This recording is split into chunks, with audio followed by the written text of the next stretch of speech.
లేదా నువ్వు నాకెదిగి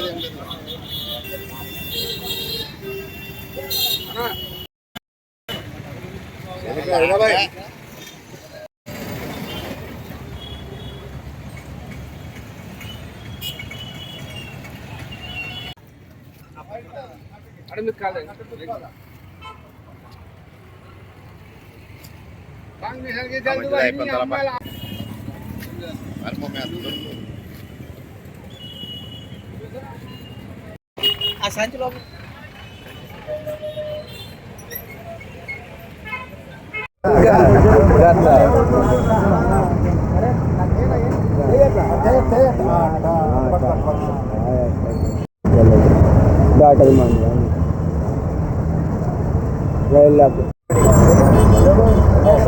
కర్నూలు జిల్లా ఎమ్మెగనూరు మండలం గుడికల్ గ్రామానికి చెందిన దేవదాస్ అని నేను.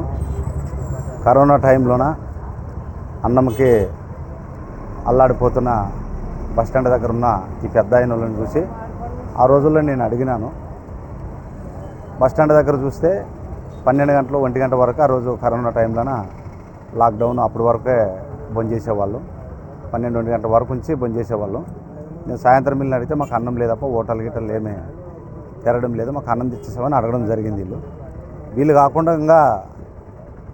కాకుండా వేరే పెద్ద ఆయన కూడా ఉండి ఆయన చనిపోయాయన కరోనా వచ్చి కాసి ఆయన చనిపోయిన తర్వాత వీళ్ళు కూడా అడగడం జరిగింది ఈ పెద్ద ఆయన వాళ్ళు. నేను ఆ రోజు నుంచి 2020 నుంచి వీళ్ళకి అన్నం తెచ్చిస్తూనే ఉన్నాను. అట్లనే కొనసాగుతుంది ఈరోజు వరకు. ఈరోజు పొద్దున పెద్ద ఆయన బట్టలు లేవు నాకని చెప్పేసి అడగడం జరిగింది. ఈరోజు నేను ఈ బట్టలు ఈయనకి తెచ్చి ఇవ్వడం జరిగింది. నేను మనుషులైతే ఇవన్నీ అడుగుతాం కదా, వేరే మనము ఆలోచన చేసుకేసి మానవత్వం మీద మనం అడిగిన దానికి మనం ఈ విధంగా పెద్ద ఆయనకి మనం ఈరోజు ఈ బట్టలు తెచ్చడం జరిగింది.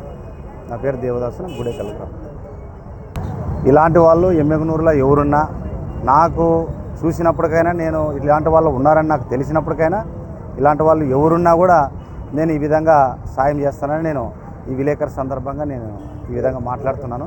రాబోయే రోజుల్లోనూ కూడా ఇటువంటి వాళ్ళకి ఏదైనా ఇప్పుడున్న ప్రభుత్వము వీళ్ళకి ఏదైనా ఒక రూమ్ కట్టించి ఎక్కడ అనాథలు కనపడితే అక్కడ ఏదైనా ఇట్లా మనలాంటి వాళ్ళు కనపడిన వాళ్ళు ఏదైనా వీళ్ళని తీసుకొని పోయి అక్కడ పెట్టేదానికి కూడా ఒక గవర్నమెంట్ స్థలంలోన ఇలాంటి వాళ్ళకి ఏదైనా ఒక రూమ్ కట్టిస్తే కూడా మంచిదే అని చెప్పేసి నేను ఈ విధంగా మీకు నేను వినిపిస్తున్నాను.